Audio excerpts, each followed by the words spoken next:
Okay, you can tell me about how objective your scholarship is, but when you refuse to stock books by evangelical presses, you're no longer objective.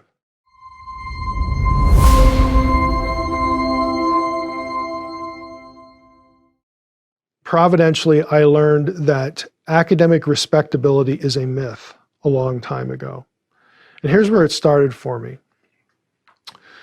When I went to the Ivy League, I have an MA from Penn, University of Pennsylvania.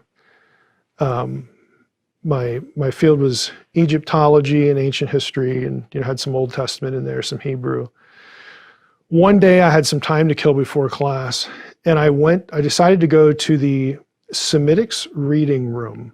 I mean, the University of Pennsylvania has been around for hundreds of years. It's got this revered, Semitics program.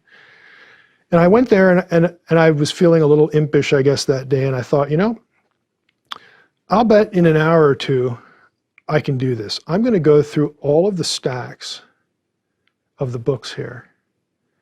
And I'm going to look to see how many evangelical publishers I can find. How many of these books are written in an evangelical press? I found one book. One book. It was R.K. Harrison's Introduction to the Old Testament. Okay, that taught me a lesson. I don't want to hear about your objectivity anymore. Okay, you can tell me about how objective your scholarship is, but when you refuse to stock books by evangelical presses, you're no longer objective.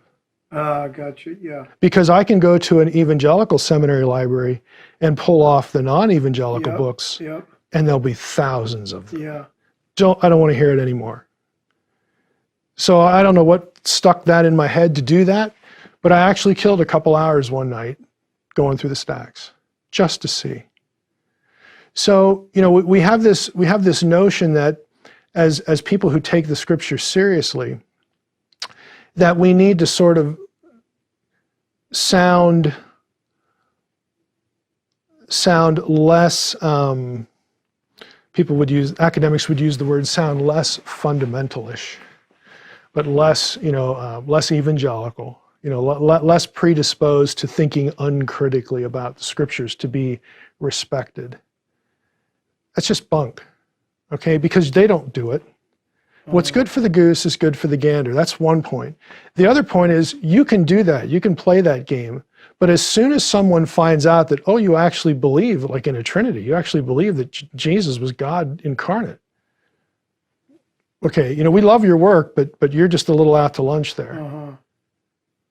In other words, your confessional scholarship knocks you down a few notches. Now, there are exceptions. Not every academic who's not a Christian thinks this way, but a lot of them do. A lot of them do. So I think a lot of evangelical scholars are fearful of sort of losing face or having a bit of a less reputation. But I know a number of them that have thrown that to the wind. And, generally, they have the reputation established and people sort of already know, where they're at. And they're good. But again, if they drift off, this is why, again, I appreciate the scholars who have endorsed the book. Because again, if you put them in certain settings, they would be criticized for doing so. But the ones who have endorsed the book, it's like, we're fine. We understand what's going on here. And I think they're at the point in their own spiritual lives, their own academic careers, where they can say, look, the onus is really on you. The onus is really on you, because all of these things start with the assumption that there is a God. If there's a God, can he create beings like himself? Well, if he's God, why couldn't he? And if he can do that, and he can give them certain attributes, why can't they do some of these things that we see in the Old Testament? By what logic is this eliminated now? If God really can do miraculous things, then on what basis do we eliminate these other things? I mean, in other words, they've put the thought in, and they can see that, the onus is really on you, because all of this fundamentally goes back to one question. Is there a God or not?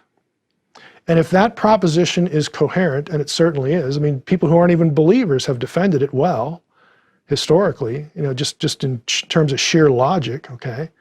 If that proposition holds, then you don't really have any intellectual basis to chop these other things off at their knees.